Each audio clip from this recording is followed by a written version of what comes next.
Welcome back. Eric Arnold here in the secondary studio. It's Monday, September 15th in the evening. Well, I want to talk more about Charlie Kirk.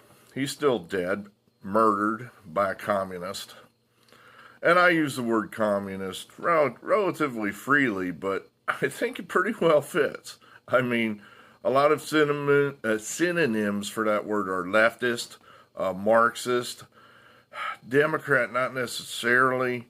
That's where I think we have, a lot of moderate Democrats who vote for the Democrat Party are not hardcore communists. Unfortunately, the leadership of the Democrat Party is pretty much hardcore leftist, Marxist, communist. So the murderer, to no one's shock, at least here on our side of the aisle, is a leftist, communist, Marxist. Shazam, everybody knew it, and don't let him lie to you. That's who he is. That's who he is. 22-year-old kid named Tyler Robinson, apparently very intelligent, not very wise, not a good person, an evil person. I don't know what he does for a living other than be an evil little asshole. He's gay. Not that that has anything to do with it one way or the other. Living with a guy who wants to be a girl. We knew that was coming too, right? Transgender. Anywhere there's violence lately, it seems like there's a transgender person nearby. I think that guy's name is Lance Twiggs.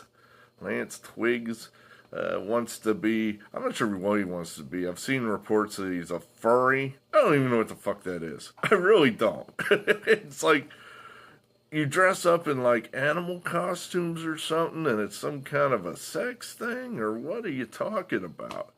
But I guess this guy wants to be a girl, and that's Tyler Robinson's boyfriend. Whatever. You do you. I could give a damn about you transgender people as long as you do it far away from me and my kids, or my stepkids. How about that? Just do it over there. Don't try to get children involved in your dystopia, but, that's another story. So these are the people. Lance, his involvement we're not sure about. My gut instinct is he knew damn well that this was going down. Now he's, I'm sure, telling the cops, I didn't know anything about this. Well, your lover didn't say anything to you. He didn't let slip his plans at all, because we find that kind of hard to believe. No, I'm telling you, I had no idea he was going to do this. And then he'll just come back with, if he, it is shown or proven that you did know about it, he'll just say, well, how could I know he was serious? Yeah, they've got a whole bunch of these little twitty game people that all talk online, I guess via Discord or Steam or some damn thing, that knew this was going down. So right now the cops are shaking those guys down, trying to figure out what they know or don't know, and they're all going to pull the same damn defense. Well, we didn't know he was serious. And I wasn't serious when I was saying, gee, that would be cool if somebody shot Charlie Kirk. I wasn't really fun. I was just funning. So I think it's possible when it's all said and done, Robinson's the only one that gets charged with a crime. Yeah, I think other people were definitely involved. And I mean more than just, hey, I'm telling you, I'm going to shoot Charlie Kirk. Oh, yeah, that's kind of cool. Go ahead, you do that. We're all happy if you do that. I mean, beyond that level of involvement. I mean, actually providing actual assistance. In other words, where'd the rifle come from? Who inscribed those writings on the cartridges? Who is he talking to on the cell phone? He's calling somebody at, about, 10, 15 minutes before he shoots Charlie Kirk. Who's he talking to on the phone? Is he talking to his boyfriend? Is he talking to, an Antifa handler, a CIA handler? Is he ordering a pizza? Ordering a sandwich because, it's a long drive back to Washington County, Utah, so he might want something to eat on the way, and he ain't going to have time to order, so he just wants to have that order ready so he can grab it and go. That he could have been doing that. All questions that right now we just have to wait for the answers to. But yeah, definitely don't be confused. Don't get it twisted. This guy is a hard left commie. He is nobody's Republican. He is nobody's MAGA. He is not on our team, as if that makes sense. Like somebody on our team would shoot a very important, good member of our team. So, of course, he's on the other team. He's evil. So, where do we go from here? One thing I wanted to bring up, I got an email from Charlie Kirk the day before he died. Me and 100,000 people. It's one of his normal fundraising emails, and I've contributed money to Turning Point in the past. So I get these emails, and I didn't see it because, of course, Microsoft Outlook routes all this stuff into a spam folder. So I go in there about once a week, and there's an email dated the day before Charlie Kirk was murdered. And it was really sad, just in that the topic of the email is violence on campus, where he's basically outlining all these incidents that have happened in the past several months to him and his people. People getting intimidated, their little tent setups being trashed by angry children, people being assaulted by angry leftist children. So he's basically saying, hey, this is happening. You want us to keep doing this? You want us to keep preaching the American value gospel? How about some help? How about some money? Now, what's the money for? Well, security. How about that? Everybody's angry. I want to kick some ass.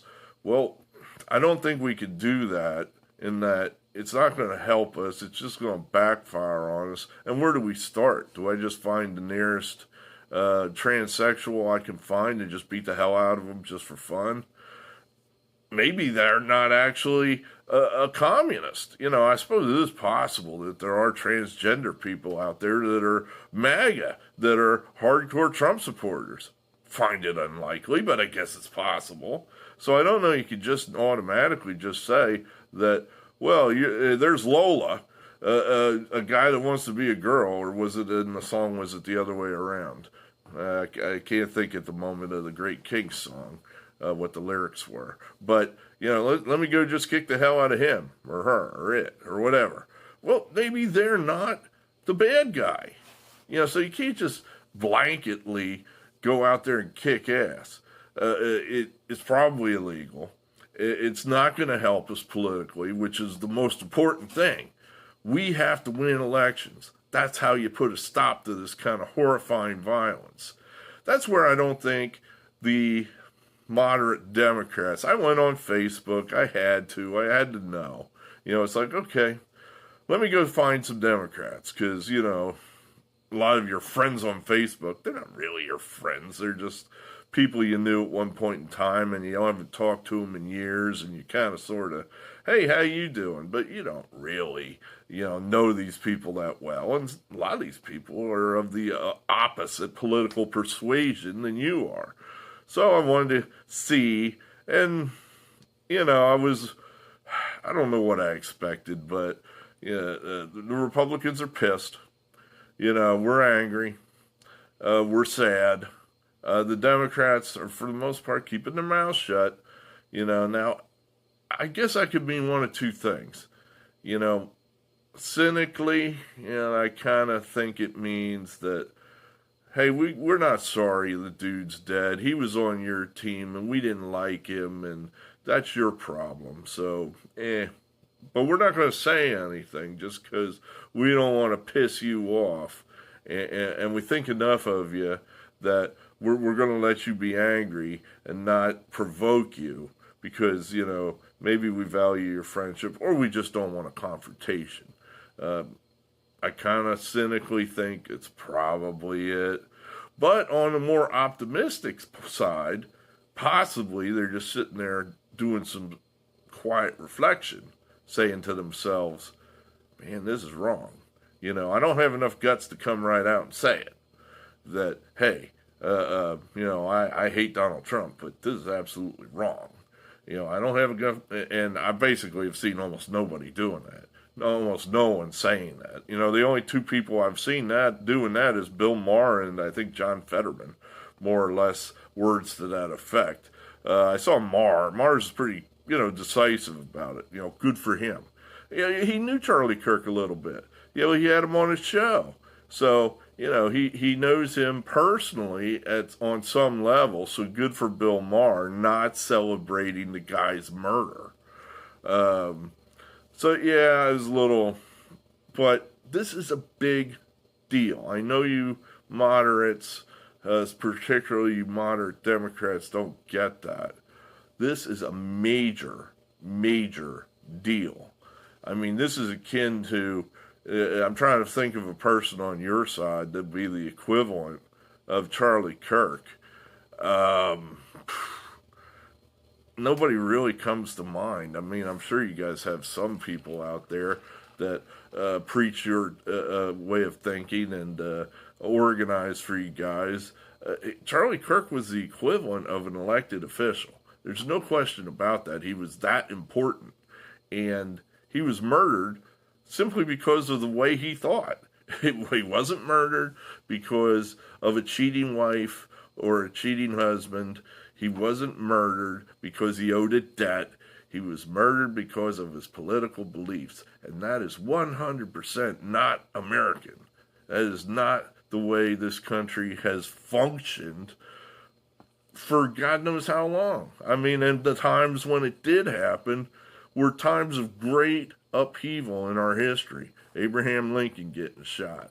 The other, McKinley, Garfield, Kennedy.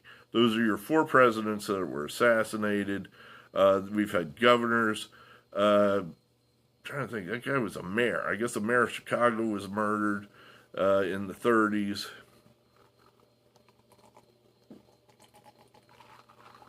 It's a big deal, and it's not a good deal. That's why everybody's kind of like, I don't know what's going to happen now. The thoughtful people are thinking that. Now, for our team, I read some of the stuff on Facebook from some Democrats. Not the nameless, faceless crap that is on there, posted by anonymous left-wing or right-wing accounts where it's just memes and sayings and stuff by actual people. And the argument generally, one guy posted something, I mean, to his credit, hey, go ahead, you speak out, free speech, absolutely free speech. He said more or less, the way they think is that they're morally superior. Their arguments are morally superior to our arguments. Therefore, we're not worth as much. So if something happens to us in the course of political debate, something violent happens to us, I mean, you're not worth as much as we are not worth as much as they are in their minds. I'll give you an example. The gun control debate.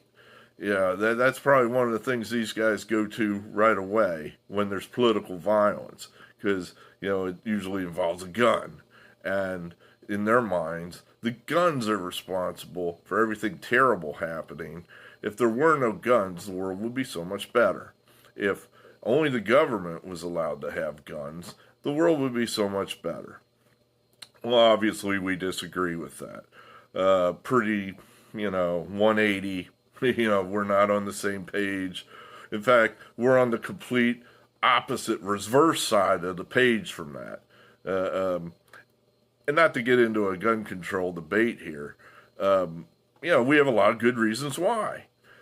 But, they don't recognize our reasons as good reasons. They just simply break it down to, well, every time then somebody gets gunned down, it's on you guys. Because you were the ones that said that private citizens could have guns. That was used by a private citizen on another private citizen, so you killed that person. And I think that's a pretty insulting argument, but that, there you go. It's an argument, whatever.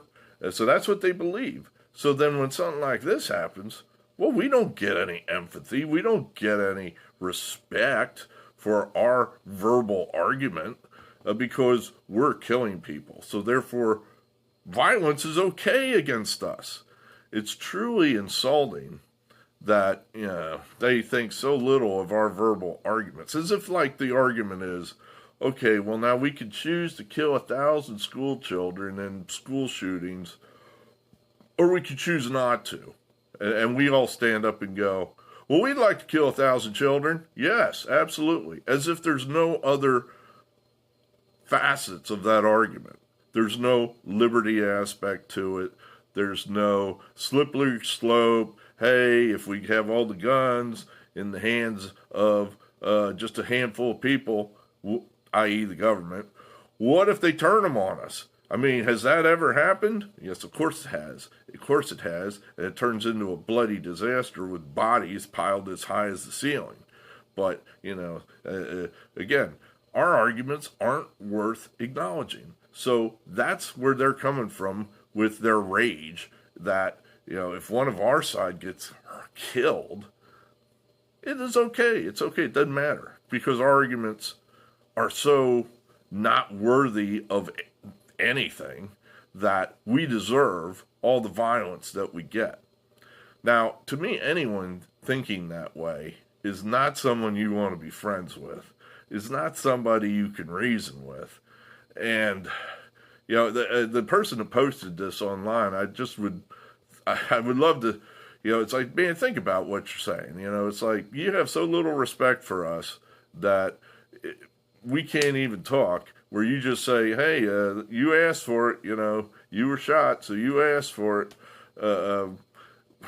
We're not asking for it. We're simply arguing our side of the arguments. Now, the free speech aspect of this, I think the left is hilarious running around right now claiming we're hypocrites because they're getting punished for their own stupidity. My view on free speech is I completely and totally support free speech. That's how I end every one of these videos. My name's Eric Arnold, and I believe in free speech. Now, I probably believe in free speech more than some other people in my party. It's not a one size fits all over here. Some guys, I think, believe a little less in free speech than I do. But if you get online, and here's the difference between what you did to us during the Biden administration and what's happening to you right now. During the Biden administration, we were just canceled, silenced. We couldn't say anything.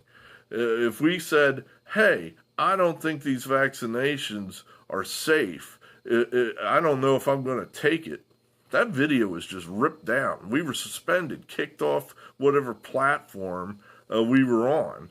If we said, hey, these lockdowns are outrageous, I don't think that we should do this. People should just take their masks off and do whatever they want. We were kicked off.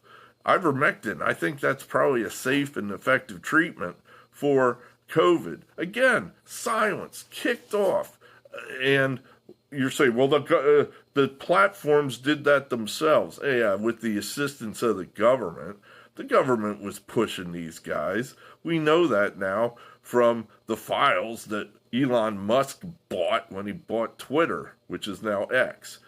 It was all over the place. The Biden administration is going to Facebook and Twitter saying, hey, this guy said this. This is, make sure that you push that down and make sure that's not getting out there. So that the government's silencing us. They're not allowing us to talk. We want you to talk. At least I do.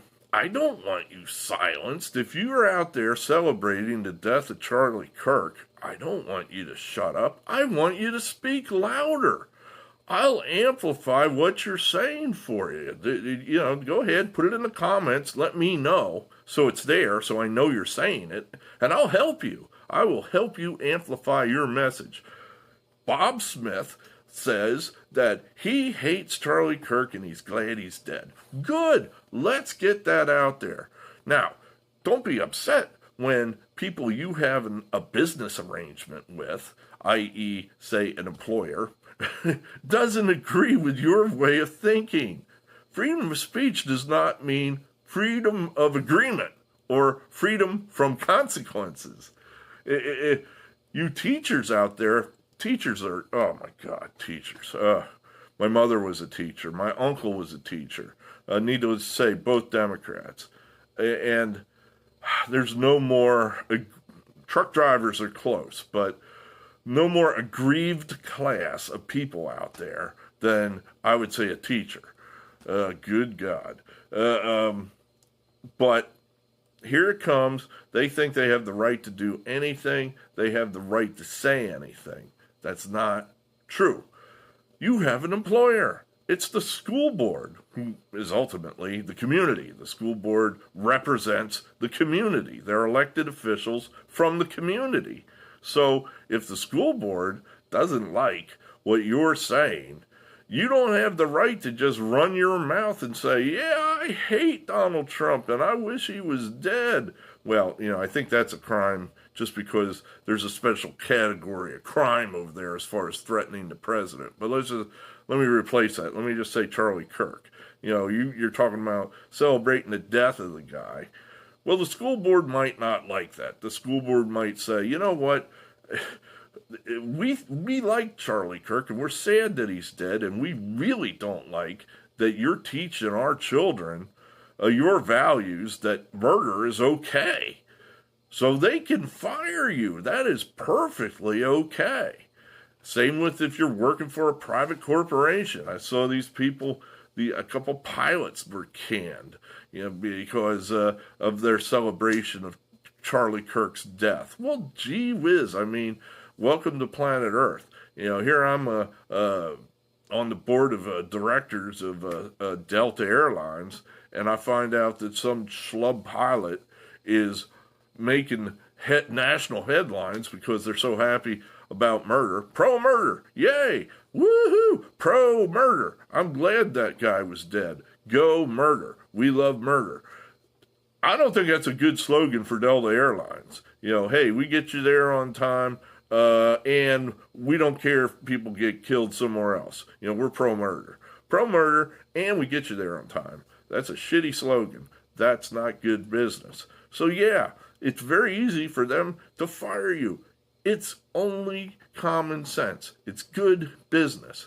Now, you might find yourself somewhere working for a company that they're perfectly okay with murder. So that, then hey, you do you. Say it as loud and proud as you want. I'm a teacher at some school in Oregon, and all the teachers think the way I do. All the school board members think the way I do. All the parents think the way I do. So they're all okay with teaching their kids that murder is good. That's okay then. You got your free speech. You got your freedom from consequences. Everybody's happy. But some of you other people that live in an area where people that may have some influence or power over you, like your boss or, your boss, they may not be so pro-murder. I see, this is where I differ from a lot of people on the right, in that you want to run around, make threats, tell me how much you want to kill and who specifically you want to kill. Have at it. I think it's good that you're identifying yourself that way, because at least then we know you're there. You're not lying in the weeds, and you're not going to ambush us. We know you're there. We know you're dangerous. We can stay away from you. We can watch you and make sure that you're not going to attack. Other people would just want to deplatform you and shut you up altogether. My opinion is different. I want you to speak freely with whatever hateful and violent rhetoric that you've got. Let it all hang out, and we'll just, take notes, and, we're, if your, boss is okay with it and you don't get fired, I'm okay with it too. Like I said, I'll know you're there, and I can avoid you and keep an eye on you, so I make sure that, when you do attack, I'm over there, or I'm in a position to prevent the attack. So, there.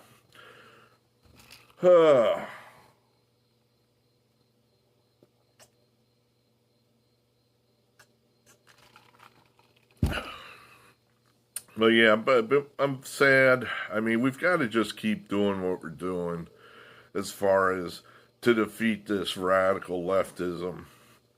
I saw the president's talking about declaring Antifa a terrorist group. We better win. I mean, in other words, they're going to go to court. It's going to be a court case. We don't control the courts. What evidence do we have?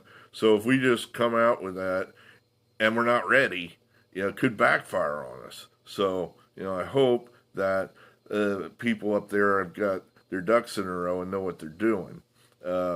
Would that help stop these violent attacks? Maybe, make it harder for these guys to operate. Follow the money, famous line from All the President's Men from the 70s, a Watergate movie. Follow the money. Try to establish how these bastards are being funded. They're NGO, that's an acronym that you'll see, non-governmental organization, I believe it stands for. That's a fancy term from a rich communist setting up a corporation to shield himself from direct involvement with funding bad guys. So these NGOs are a way of a rich communist. You may or may not want to insert George Soros there. I don't know. He's the boogeyman that we've always assumed is behind a lot of this. I don't know. Is he the guy? There are probably others. But, yeah, a rich, evil billionaire who's funding these evil little bastards out there that are committing violence. The violence is coming from the left. That's one of the great frustrations that we have to try to break through this, where the normal people, they're just being, as I've expressed frustration repeatedly about this, they're just brainwashed by the mainstream media, and they refuse to turn the channel. It's like, man, if you were being lied to that often, wouldn't you try to seek out another source of information that you don't know are established liars? I mean, the mainstream media has lied and has been proven to have lied so many times. It's just so hard to get other people, these moderate Democrats, to just, even consider that there's another viewpoint. So, Charlie's work, an endless job, continues, and we just have to keep going on that path. Win elections. That's the key. Win elections. We have to keep winning elections. It's the only way that we can get rid of this political violence without more political violence. Everybody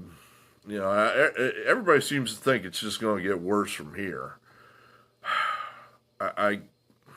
Do I think that? I hesitate to say that. I just don't want to do that. I just don't want to go down that road and say, yep, it's going to happen. There's going to be a civil war. I don't even know what that would look like. I don't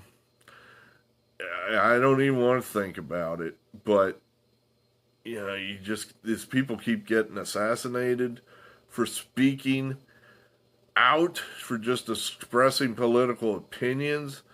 That can't continue. At some point, something's going to give there. And, I keep coming back to this because I don't believe a lot of non-political people do not get this, and I really don't think they do. What happened to Charlie Kirk is a very big, dangerous, bad deal. It was kind of, I go back to a conversation I had with he's a Republican. He voted for Trump. but he's not that political.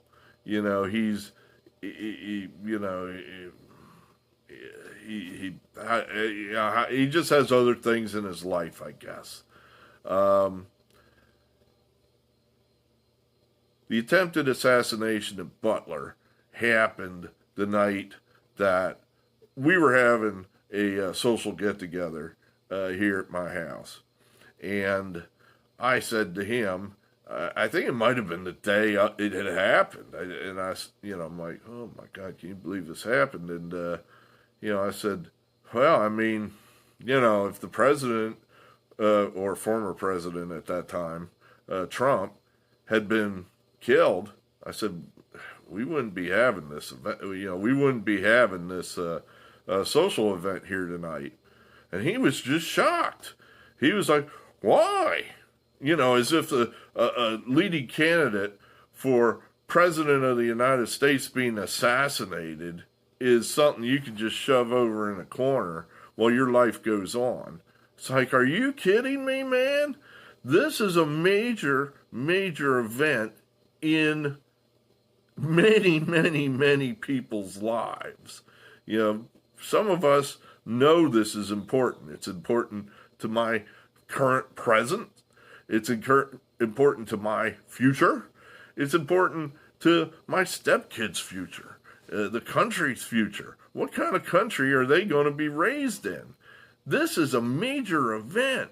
And he just didn't get it. He's just like, what? I wasn't killed. Why are we going to not just continue on with our lives tonight? I don't understand. It's like, man, and that's where this Charlie Kirk thing, I believe, is falling, is that a lot of these people are just like, that's just politics, yeah. It's not just politics. People don't just get shot in America. That doesn't happen. This is not normal. This is not business as usual. That's what we've been doing over here on the right side of the aisle, is ringing the goddamn alarm bell, trying to tell you people, stop this. This rhetoric that you guys, or your team, the left, is using is dangerous. This is going to happen. And now here, have we said it for over a year? Oh yeah, there's going to be more of this, more violence, more assassination attempts. Here, this one was successful. This rhetoric where, fascists, those guys are all Nazis. It's bullshit. It isn't true. Trump is no sort of authoritarian. He's basically using the presidency within pretty much historical norms of what other presidents have used it, including Democrat presidents. And they just lie about it because they want power. And we beg them to stop because it has negative consequences, just calling the demonizing and inhumanizing our side, and they don't care. They don't care. That's who's running the Democrat Party right now, or just a bunch of bastards, communists that want power. They want all the power to themselves. They want to bury anyone that disagrees with them, i.e. the right, and they just don't give a damn. So and obviously now there's no debating with these people. You just watch the reactions to the assassination. They don't care.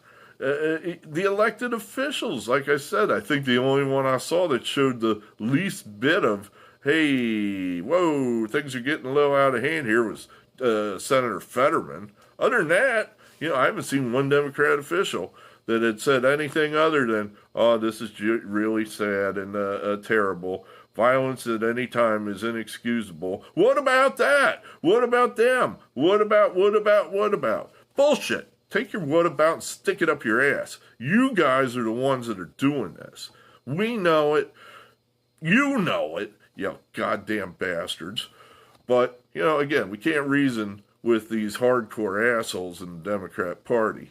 You have to hope to get to the moderate Democrats, and maybe, some of these people have a moment of inner reflection where they might go, gee, I don't know. I mean, am I on the right team here? This is bad. I mean, people are getting shot, and it's mostly all directed towards the Republicans. So, am I on the side of angels here? My team really doesn't seem all that embarrassed or sorry about it. I don't know. Yeah, that's what we're hoping for. That's what we're hoping for. It isn't going to happen overnight. People would rather kill themselves, rather set themselves on fire than admit they're wrong or admit that they made some sort of mistake, especially politically. Some of these people have just been on the record so loudly and proudly about how much they hate Donald Trump and what a monster Donald Trump is, that how on earth can they reverse themselves now? So it's going to be a long slog. But we can't answer their violence with violence. Best we can do is try to protect ourselves, take some common sense measures to try to keep our team safe from their violence, fund our team to try to get our message out, and hope that they leave enough evidence of crimes that we're able to put them in jail, legitimately, of course. I know you Democrats are delusional or lying to yourselves or lying to everybody else. They're just going to put us in jail without evidence and just take over. We couldn't do that if we wanted to. You guys control the court system. All the damn judges and lawyers are Democrats. How the hell are we going to get... Well, we'll just do it with the troops, I guess. Nobody over here has any interest in doing that. I think I saw one of the little twit Democrat people, Hogg, is that his name? I think he came to notoriety when he was involved in a school shooting, a victim of a school shooting, I believe Parkland. He was there, and then became an activist for gun control. Great, fine. You speak out, no problem. So now he's an activist in the Democrat Party, and I believe he was elected to the Democrat National Committee, possibly, like one of the leaders. He said, this is how I want to be remembered, or I want my death to be political, and make sure that everyone remembers me as an activist or something. I.e. alluding to when we kill him. Nobody wants to kill you, dude. Nobody. You talking is good for us because your arguments are so terrible that you help our argument. All we got to do is put you out there and just let you talk, and then we can just go up and say, yeah, we're not for that. We're for kind of opposite of that, and we're winning that argument. So nobody wants you to be shut up. We want you to keep talking louder. It's that's what we believe in. More debate. We're winning. We are winning the argument. People are listening to us. They're believing and trusting in our arguments. Why? They're better. They've always been better. Capitalism always wins in an honest debate over communism. It's a better system. It's just better for everybody, with perhaps the exception of whoever's controlling the communist country. The handful of people at the top of a communist country that are pulling the strings, things work out pretty good for them. But otherwise, people make out better under capitalism. I think history pretty well has established that. So, yeah, we want the debate. We want the honest debate. The left doesn't. They want to shut us up. So we just got to keep talking. We just got to keep doing it. They're going to attack us again. Certain of that, when and where, who knows. But, we just got to keep taking it. And eventually, we're going to win. We're going to win. Our arguments are going to win out. We just have to mind our P's and Q's and hold our water and not do anything ridiculous like, start just randomly beating the heads in if anybody's got blue hair. So, non-violence is the way. Absolutely. But hey, I'm Eric Arnold. I believe in free speech. We'll talk again.